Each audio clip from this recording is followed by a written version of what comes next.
So, if you look at the playing field for major web browsers, you'll notice that when somebody new comes along, they're usually there to stay. Google Chrome has been a market leader for well over a decade, for better or for worse. Safari has held up quite well despite not being around on Windows anymore, and Opera has managed to keep going and stay relevant every now and then since its inception and service in the first browser war. On that note, there's two major browsers that have been discontinued. Internet Explorer was deprecated in 2015 and has since been discontinued, while Netscape is also not around anymore. But Internet Explorer and Microsoft did not run Netscape 6 feet under the ground. It still existed into the 21st century. So, what was the final version of Netscape like? How well does it hold up compared to other browsers from the time? And if Internet Explorer wasn't responsible for Netscape's ultimate demise, what did end Netscape? Those are some great questions, so let's get started. Now, for some background, Netscape was the first major web browser. While it was predated by browsers such as World Wide Web and NTSA Mosaic, it was the first one to achieve widespread use. Released in late 1994, it quickly became successful, a market leader, and a de facto standard, and its parent company, Netscape Communications Corporation, filed an IPO in August of 1995. However, also in August of 1995, Microsoft released Windows 95, and with the Plus Pack version, Internet Explorer 1.0. Microsoft had their eyes set on the web, and they wanted Internet Explorer to be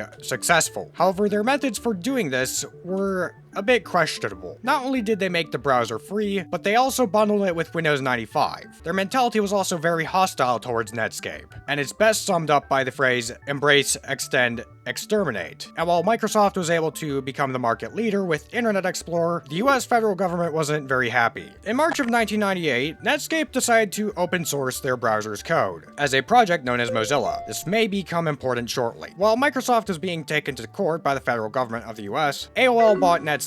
But after the US Department of Justice found that Microsoft had violated the Sherman Antitrust Act, which is more often than not what is used to break up major companies, the damage had already been done to Netscape. Most of its user base had disappeared, and in 2003, AOL Time Warner laid off the Netscape development team and removed the Netscape branding from their offices. Despite this, Netscape 7.2 was released in 2004, and in 2005, a new browser was released, Netscape Browser 8. In 2004, the Mozilla project released Firefox, a new browser that was intended to avenge Netscape's failures. And this is what Netscape used for the 8th version of its browser. Netscape 8 was kind of interesting, since not only did it have Gecko, it also had Trident, the engine used by Internet Explorer. It's somewhat interesting, but not many people were still using Netscape. Netscape 9 was announced in 2007 and released the same year, and this got a lot of attention, because people were kind of surprised that Netscape was still around. However, press insights were kind of mixed. Linux Magazine argued that while it was similar to Firefox, it still had a number of unique features, while Josh Lowenson of CNET said that while it was kind of interesting, especially with its integration with social media, it wasn't really worth using over Firefox. And by now, the writing was on the wall. Just before 2007 came to a close, Netscape announced that they were discontinuing their web browser. The reasoning behind this was for multiple reasons. First of all, AOL was transitioning into an ad-oriented web business, which meant that there wouldn't be the best time and investment for future versions of Netscape Navigator. Second of all, Firefox existed, and Netscape and AOL thought that Firefox was simply better. Netscape would continue to exist as an ISP, and in 2024, released a new version of the browser, which was essentially just a Chromium fork.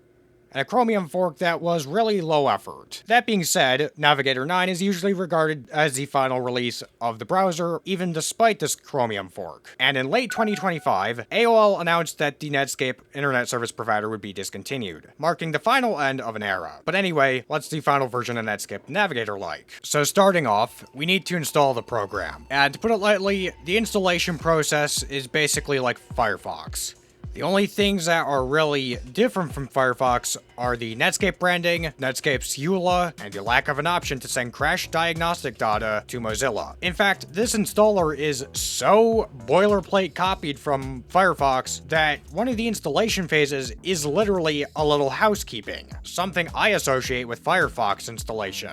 Now for the program itself. If you've seen prior content on this channel about web browsers, you'll probably find out a common theme is how I'll comment on how the websites will not render correctly. And I have come to the conclusion, a little too late for this video though, that the saved copies of websites don't always render the same way as how the website is supposed to be rendered. If you want to learn this yourself, go download a copy of the ACID 3 benchmark and try running the locally saved copy. since I learned this too late, I think it's probably better that we do not look too extensively at website situation, because obviously I do not have much that will render correctly. Instead, I'm going to focus primarily on the feature set, because as we all know, a browser is a browser, it browses web pages. Now, as I alluded to earlier, one of the big things that was brought up and intended for Netscape Navigator 9 was social features. It is something I can't really demonstrate because both browser and ISP do not exist anymore, but this would have provided a Reddit-esque UI featuring an upvoting and downvoting system for stories,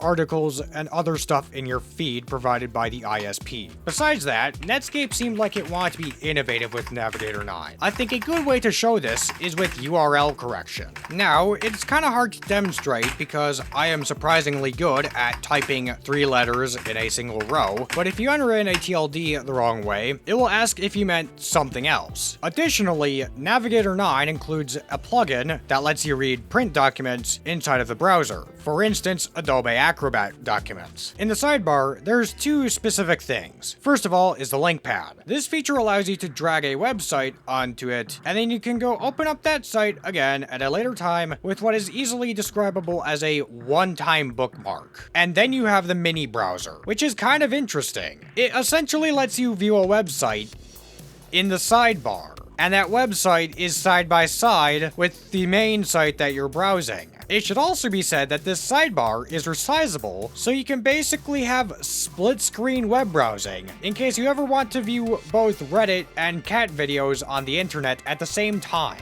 And for the main browser, that's kind of a lot of the stuff. In this final version, there's also a Netscape end of support screen, which provides you options to either download Flock or Firefox. Flock was a browser that was essentially trying to do the same thing as Netscape Navigator 9 in the form of trying to be a social browser, while Firefox was essentially Firefox.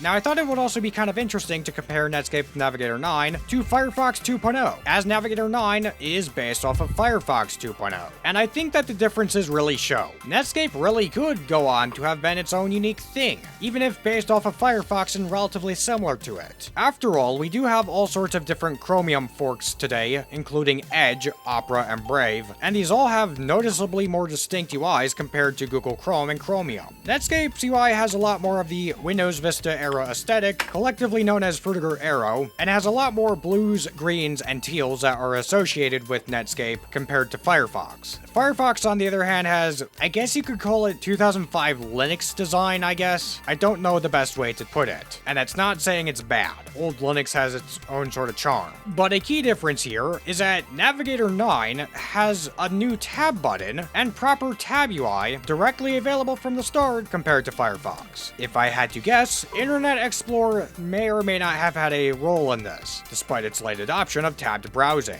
Outside of these features and what Netscape adds to the table, these 2 browsers are essentially almost identical, and the only other big difference is in the Book of Mozilla, where Firefox 2.0 and Netscape Navigator 9 have 2 unique entries. But outside of that, that's basically about it. So, to conclude, Netscape Navigator 9 was the last version of Netscape Navigator, and its announcement, release, and discontinuation allowed the browser to go out with a bang. I'm not sure if AOL or Netscape intended for things to end up with Navigator 9 being both the final version and the version that got a lot of attention, but that's how it ended up being. And despite a lack of effort in some areas, I feel like there was a valiant attempt to make something different even though it was based off of Firefox 2.0. In version 2.0, Firefox didn't really have a proper UI for tabbed browsing if you only had one tab open. Netscape Navigator 9 did, and Navigator 9 did try to innovate in areas from what I can see. It had URL correction, and it positioned itself as a social browser. Seems kind of ironic that whenever a big company has tried to market something as being social, it more often than not has failed. But if anything, Navigator 9 kind of provided an insight into the future, one where most browsers usually use one of only a handful of different browser engines. Edge uses Chrome. Opera uses Chrome. Heck, a lot of desktop apps these days technically use Electron under the hood,